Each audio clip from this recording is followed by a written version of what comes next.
కి రాయలసీమ కరువు ప్రాంతం రాష్ట్రం మొత్తం నెట్వర్క్ చేయడానికి వరకు వస్తుంది. అదే మరి ఇంకో పక్కన ఇది బొల్లాపల్లి రిజర్వాయర్ వస్తే అక్కడ కూడా 150 టీఎంసీ నీళ్లు పెట్టుకునే అవకాశం వస్తుంది.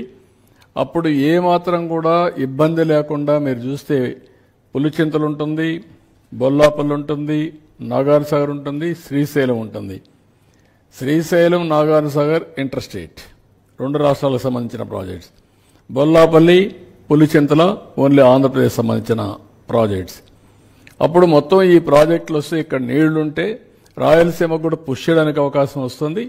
రాయలసీమలో కూడా నీళ్లు మనం పెట్టడానికి అనేక అవకాశాలు ఉన్నాయి. ఇంకా కొన్ని రిజర్వాయర్స్ కట్టుకోవడానికి అవకాశం ఉన్నాయి.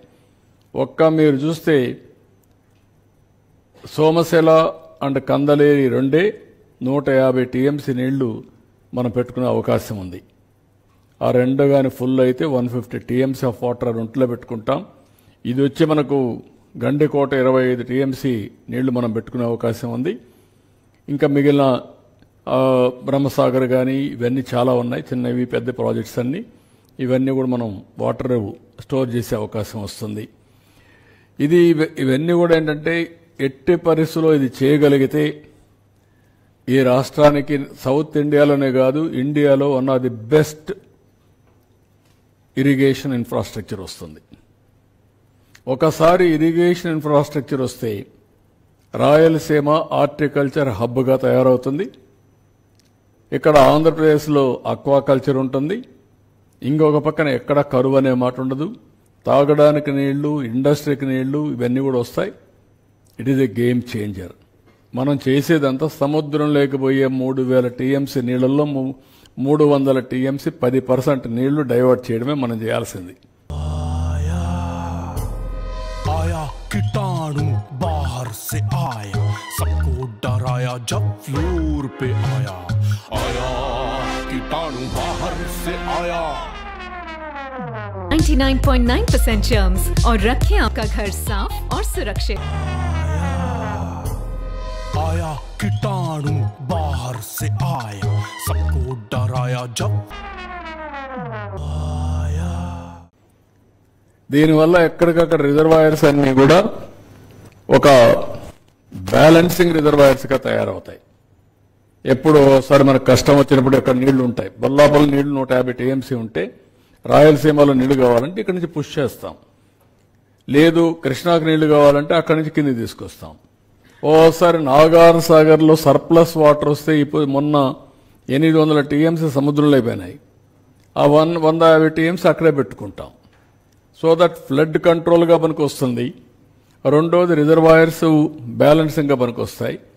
ఇప్పుడు 45 టీఎంసీ నీళ్లు మనకు పులిచింతలు ఉంది. ఇది 150 పెడతాం. రేపు అవసరమైతే 200 చేస్తాం. ఆ తర్వాత దాన్ని పెంచుకోవాలంటే 400 వరకు వెళ్లే అవకాశం ఉంటుంది. మీకు సైమల్టేనియస్గా పోలవరంలో 180 టీఎంసీ ఆఫ్ వాటర్ పెట్టుకునే అవకాశం ఉంది. అక్కడ 180 టీఎంసీ ఆఫ్ వాటర్ పెట్టుకోగలుగుతాం. ఇక్కడైతే 400 పెట్టుకునే అవకాశాలు ఉన్నాయి. సో దిస్ ఈజ్ అ బ్రాడ్గా కాన్సెప్ట్. దీనికి ప్రభుత్వం చాలా సీరియస్గా ఆలోచిస్తున్నాం. ప్రజల్లో కూడా చర్చ జరగాల్సిన అవసరం ఉంది. ఇది మేజర్ ప్రాజెక్ట్. ఇది చరిత్ర తిరగరాయబోయే ప్రాజెక్ట్ ఇది నా లెక్క ప్రకారం. అందుకే నేను దీన్ని కూడా ఆలోచించి అందరితో ఆలోచించిన తర్వాత జలహారతి, తెలుగు తల్లికి జలహారతి. So this is the work we want to do. ఇది చేసి ఈ రాష్ట్రానికి రాబోయే తరాలకి ఎలాంటి సమస్య, నీటి సమస్య లేకుండా చేయగలిగితే ఇక్కడ అన్నీ ఆటోమేటిక్గా మనం చేసేదాన్ని బట్టి చేసుకుంటూ వెళ్ళిపోవచ్చు. This is where I wanted to interact with you. మీకు అందరికీ డబ్బులుంటే తొందరలో అయిపోతుంది. 3-4 మోడల్స్ ఆలోచిస్తున్నాం.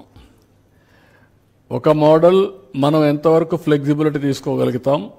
నేను ఫస్ట్ టైం ఫైనాన్స్ మినిస్టర్ కూడా మాట్లాడాను. వారితో మాట్లాడినప్పుడు నేను అడిగింది ఏంటంటే ఈ ప్రాజెక్ట్ని కానీ మనం చేయగలిగితే చాలా ఉపయోగపడుతుంది. పిఎం గారు కూడా చాలాసార్లు ఇంట్రా రివర్ లింకేజ్ చేయమంటున్నారు. This is the perfect model for that. కాబట్టి ఎందుకు మనం స్టార్ట్ చేయకూడదని అడిగాను. వారు కూడా వర్కౌట్ చేస్తామని హామీ ఇచ్చారు. ఎంతవరకు వర్కౌట్ చేస్తా చేయాలి. ప్రాజెక్ట్ రిపోర్ట్ ఇప్పుడు పంపిస్తున్న వారికి.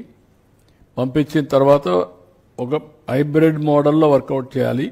కేంద్రం ఏమంటే మొత్తం ఇచ్చే పరిస్థితిలో ఉంటారు. కొంత వాళ్ళు పెట్టుకొని, కొంత మనం పెట్టుకొని, కొంత